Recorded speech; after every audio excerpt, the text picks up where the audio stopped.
Richard, walang plano bumuo ng pamilya kay Barbie dahil dito.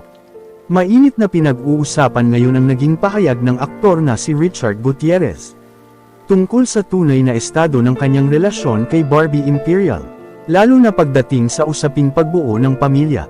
Sa kabila ng pagiging sweet at open nila sa publiko tungkol sa kanilang relasyon, marami pa rin ang nagtataka kung ano na nga ba ang susunod na hakbang ng dalawa. Hindi rin may kakaila na may mga netizens na umaasang mauuwi ito sa mas seryosong commitment, lalo na't parehong nasa tamang edad na ang dalawa. Sa isang media interview, diretsahang tinanong si Richard kung handa na ba siyang magsimula ng panibagong pamilya kasama si Barbie. Dahil dito, lalong naging interesado ang publiko sa kanyang sagot, lalo na't kilala siya bilang isang hands-on na ama sa kanyang mga anak. Matatandaang may dalawa ng anak si Richard mula sa kanyang dating relasyon kay Sara Lebotti. At kilala siyang very dedicated pagdating sa pagiging ama.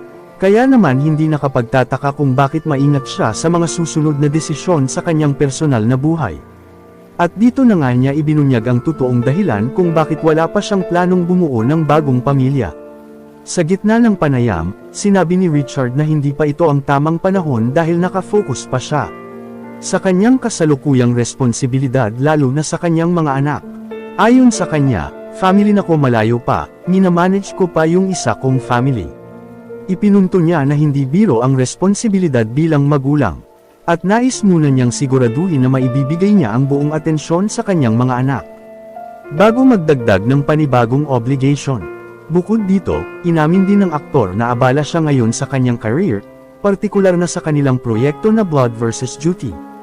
Ayon sa kanya, ito ang kanyang pangunahing focus sa ngayon at nais niyang ibigay ang kanyang buong effort sa trabaho. Sa kabila ng kanyang pahayag, nilinaw naman ni Richard na masaya siya sa kanyang relasyon kay Barbie.